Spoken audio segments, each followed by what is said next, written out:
Hello, welcome to the first ever episode of a Harlequins podcast. 2 words and 4 quarters. My name's Michael. I'm here with my cousin Will. Will, how you doing, mate? I'm very good, mate. I'm excited to be here and be doing this with you. I think it's something that's a bit of a trend at the minute, isn't it? Particularly working in social media, you're seeing these going everywhere at the minute, and rugby fans are loving them. It's been something we've been chatting about for a while. I mean, obviously we're stuck in lockdown at the minute, and we're yakking back and forth on WhatsApp every 5 minutes about what's going on with Quins. And you drop me a text saying, "Hey, look, let's start a podcast," and I'm all over it straight away. I think that's the point. We're just two crazy fanboys, to be honest. We're very vocal on Twitter and sharing our opinions, so nobody's going to know who we are, but that doesn't even matter, to be honest. But I guess the best place to start is a little bit of context about us and why we wanted to do this. So we're a little bit of a rugby family, aren't we? We were kind of born into it. My dad and obviously my uncle Mike's dad, massive rugby fans, and that's partially down to our grandpa being an ex-player, not in the professional era, of course, but he was a winger for Quins back in the 1950s. And we've actually got a photo of the matchday programme from back then. It looks very different to these days, but that kind of stemmed our love for the game and the club, and inspired us to do this. So it's been a great club for me. I've got some awesome memories from it. Home games, away days. I was there for the final in 2012 when Rob Shaw scored right down in front of me. I was right up in the gods on that. I was back row of the top tier, and I still saw it as clear as day. That was a hell of a day. I was there in 2011 for the Amlin final as well, with Camacho going over in sort of the dying minutes there as well. So Gonzalo Camacho, what a name, what a player. That's what we're lacking from the current squad, mate. We just need an elite name, don't we? Yeah, maybe. I think Elia comes close.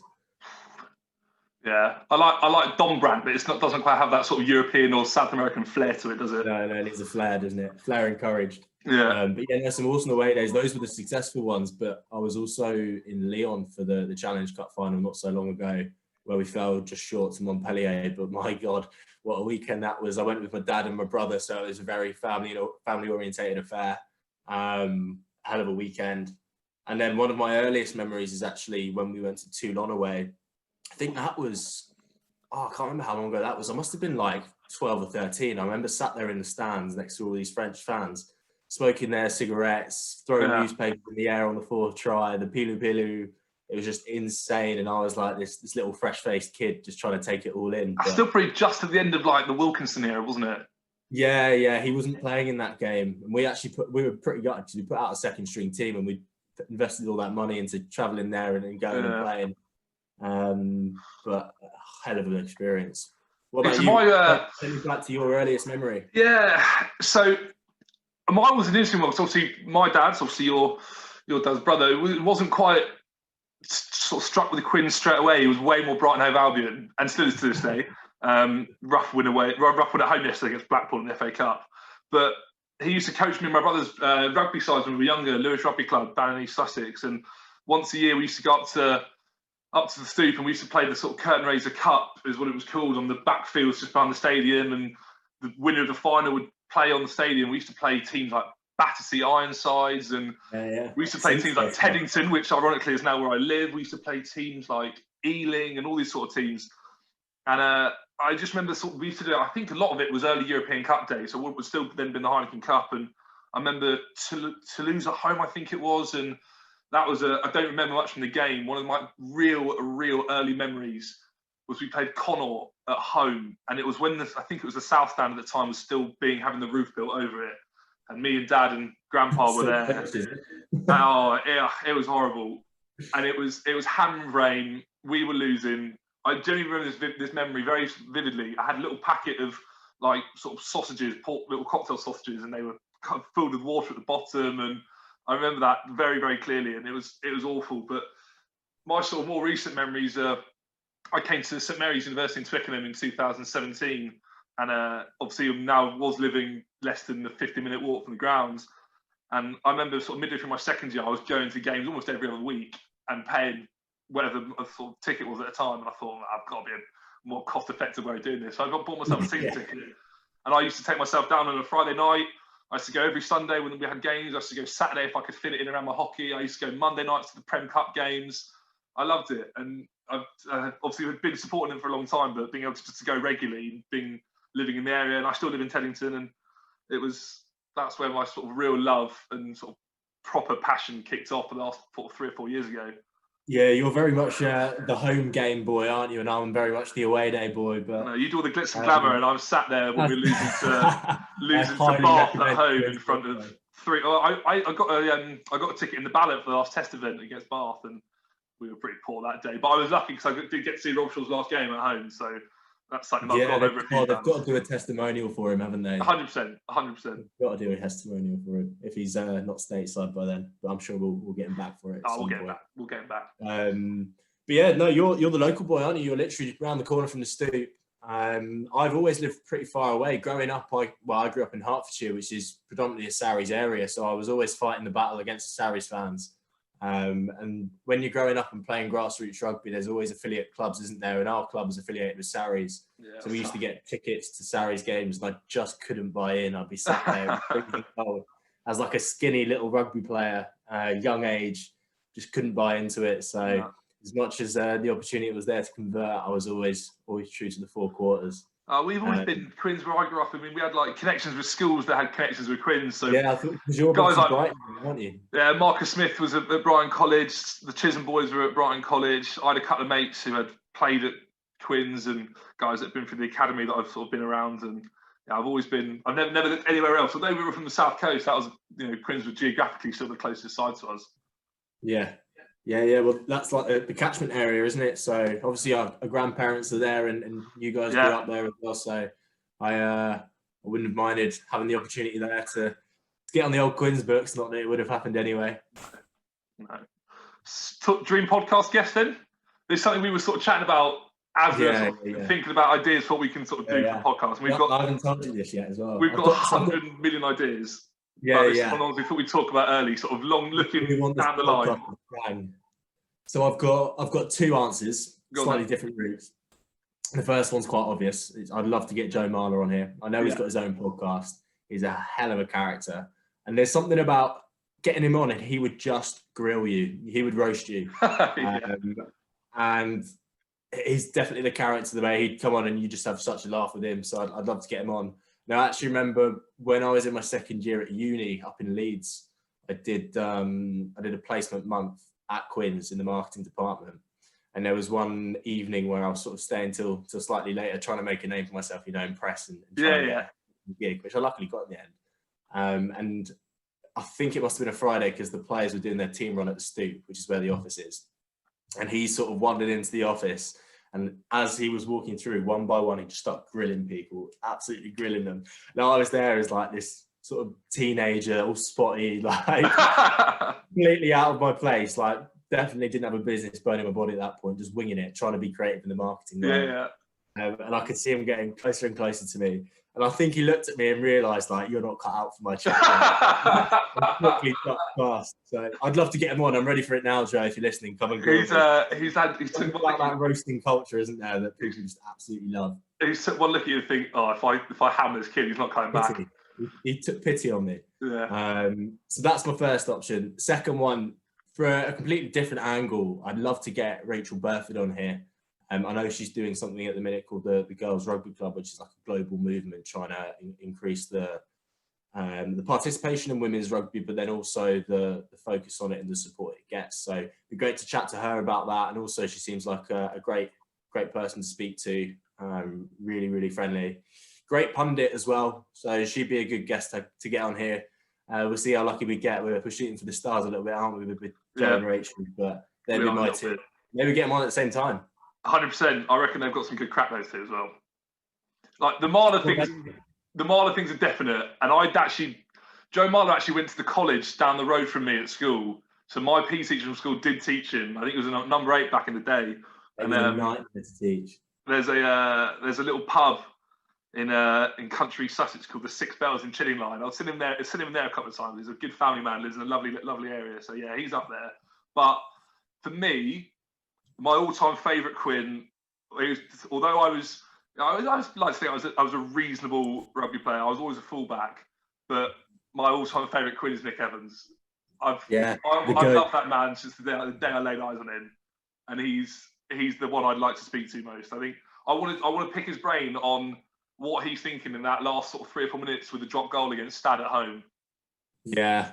To this day, my favourite drop goal in English rugby, I don't care what anyone says, about 2003. That's my favourite drop goal. Whoa, big claim. That's a huge claim. I've loved that man since the day I laid eyes on him. He's the drop goal by a Kiwi. Yeah, it's controversial, but no. I was actually watching Building Jerusalem last night. I recommend you watch it if you haven't seen it. I have seen it. Now. Still a good watch the third time round. That drop goal, unrivaled, but no, Nev comes close. Something about a Kiwi accent as well. They just sound so much wisdom, don't they? The rugby. When a Kiwi talks about rugby, it sounds like they know what they're talking about, and he certainly does. He certainly does. For sure. I mean, on Nick Evans, he's going to have to step up a little bit now. He's got his work out for him. Yeah. Huge month really in the whole Quins department with incoming. Well, actually, there hasn't been any incoming, so there's been rumours. Watson, which got me very excited. Yeah, but there's been a few outgoings. The most prominent one, I guess, is the head coach Gustard. What's your take on that? It rattled me straight away. I mean, we've been chatting about this for a couple of weeks, and we've been poor, like no getting around that for a while. I didn't see it coming. I thought he was the guy that the club were going to not sort of put their faith in. I just thought he was going to take us the next step in whatever our development is as a club. I thought it was going to be with him for better or worse, whether it went wrong in his next 6 months or whether he turned us around. I thought he'd be the one in charge, and the club have obviously made a call on it. It's huge. I mean, we've got an inexperienced coaching staff as a rule. Evans and Adam Jones. It's although unbelievable players at test level and domestically, they're young coaches. Yeah, exactly. Different ball game, isn't it? We're incredibly loyal, and that's what I love about the club is that we give everyone a shot. Like you think about how we promoted from within with John Kingston, gave him a shot, didn't work out. Nick Easter had a shot as well. Obviously, we kept Adam Jones and Nev involved. We love to promote from within, which is a great philosophy, but at the same time, we haven't had any results from it yet. So he's got his work cut out along with the rest of the coaching staff. But as you say, I was rattled by the news as well. It just seemed totally random timing. I know there was a few outgoings announced earlier in the week, but I wasn't expecting a high-profile one like him to follow so soon. Lots of theories, whether he was pushed or whether he jumped. I mean, I've read a lot this week, and it's, some are saying that he's already, lining up a job with Wales, and it's a good whether move that's for it.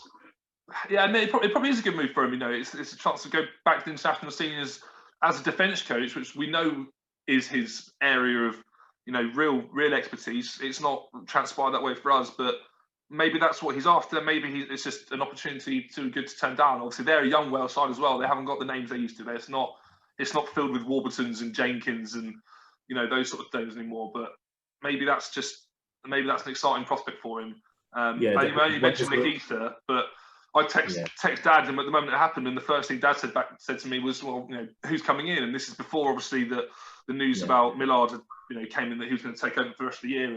And Dad said, "What about Nick Easter?" And the first thing that came to me was, "No, I don't believe that's the right move to go to." I think we've tried that route. We've tried that philosophy. Like we've done the whole promote from within and give people a shot. Like we're charitable is the wrong word, but we give people their first opportunities, which is something that I'm quite proud of as a fan of the club. But it's time for change. It's time for a change in strategy. Yeah. We need tried and tested. Also, look at the squad. Our squad, although we've been sort of mid-table for the last few seasons now, I don't think we've declined under Gustard. I just don't think we've progressed, and that's what's been the most frustrating thing, because he's got such a young, exciting squad. You think about the Marcus Smiths, the Marchants, who, by the way, I think since his return from New Zealand just hasn't been the same player. So no, I agree. A lot of untapped potential here. And you think about the back row we've got now with Chisholm at, I think he's 26, 27. Don Brandt, obviously, only in his sort of third or fourth season of professional rugby. Will Evans seems to have been a good signing. There's lots of young, good players for any coach to come in and take them on. But the thing for me is we're an electric club. Like, people love watching Quins because we play the Quins way. We chuck it about and we do some awesome things, particularly with DC at 9. Great to have him re-signed. That's one of the things, isn't it? That's been sort of the pigeonhole that we've been in probably since the Conor O'Shea era, of we're a club that chucks the ball about. But is that the club? Is that the way we play now? I mean, when I remember reading when Gustard first came in that he's a defence-minded coach. Whether in our opinion or in anyone else's opinion that we think we've got the players to be that way, I think people still see us, and even fans. I think that I speak to and read about in any form of social media, we say, "Oh, what's our identity? Are we chucking the ball around still, or are we, dominant set piece?" We have to. I love the fact that that's our identity, and we're very, very good at it.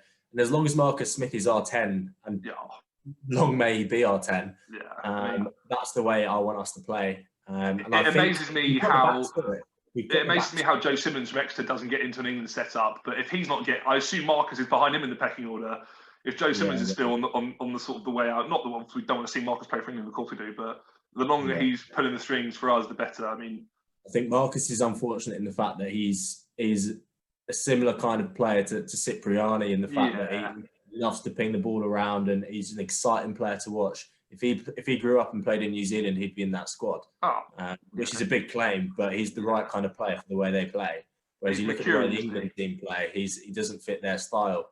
There was a good interview Rob Baxter did about that, and why Sam Simmons and Joe Simmons don't fit into England is not necessarily they're not the best players in their position, but the fact that they don't fit into the way they want to play. So, and that's why I think you should build this team around Marcus, because everything he does is exciting.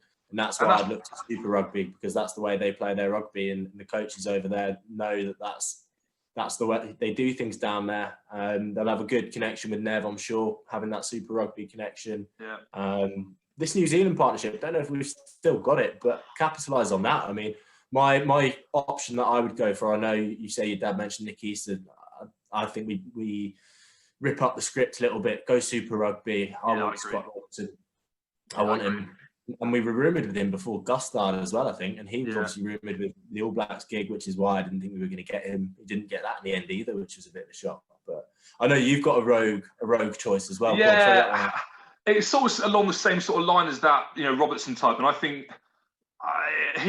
we're throwing ideas out here. These aren't rumours or concrete or anything, but we're just hypothetically, Robertson would be the one that I think, holy hell, we could get him. That'd be amazing. But I don't think I think you're right. That sort of Super Rugby flair going internally. I mean, I'm just reading some names that I've seen over the last couple of weeks. Somebody mentioned Lancaster, and somebody mentioned Sean Edwards, and somebody mentioned Nick Easter and Richard Cockrell and those sort of names. But none of that really sort of tickles me a little bit. I was looking at someone like a Michael Checker. I know he's in Japan, but that sort of name, they've come from a Super Rugby dominated background. They play expansive rugby. Somebody's going to bring in and excite players and excite the fans, and that's the name or something like that would. Yeah, I get the territory of that. I like how bold we're going with it. I'm not a fan of him personally. No. But also he's dipping his toe in rugby league waters, isn't he? So I can't imagine he'd give that up for. No, but it's that sort of ballpark is where I'm looking at. And that kind of territory, big name. He's going to come and take no nonsense. That's why I like the idea of Sean Edwards as well. But he's doing wonders with the French team there. I can't imagine that he'll take a move from the international scene, especially in France. Not to shoot our boys down though. I mean, you look at our club and the players we've got. Like, if he can go over to France, who are an absolute mess, and do that with them, imagine that he could get us easily in the top 4. Maybe he could fix our he could fix our maul defense potentially, which has been on the rest. Anyway, I think that's a bit of a natural sort of stopping point. We've got so much to talk about. We've got loads of ideas that we want to sort of run with this. There's plenty more that we've got content wise. But just for now, obviously, we're looking forward to the next sort of week or so, see how the week pans out. I know that there's potentially some announcements coming from the big dog, Mr. Dalrymple, in a few days' time, hopefully. So we'll see how that pans out. But just for now, we're gonna call it there. We'll plug the socials quickly. So Twitter at Harlequins Pod. Will and I are sort of running it in conjunction. But any ideas, if you like it, drop us a message on Twitter. Find us on find us wherever we're going to put this out. And I think that's about it we've got for the first sort of episode. Well, I've enjoyed it, and I'm looking forward to more of this because this is absolutely loved it, mate. I could keep going. Keep going. Could. I'm looking forward to the next one. We've still got so much to talk about: the transfer rumours, the incomings, the outgoings. We're of course in a British and Irish Lions year. It's also the Women's World Cup this year, so there's plenty to talk about there. We've got some awesome players in our women's team, so much talking points still to come. It's been a pleasure, mate. Looking forward to the next one. Go follow the Harlequins pod. Yeah, go follow us, and we'll catch you next time.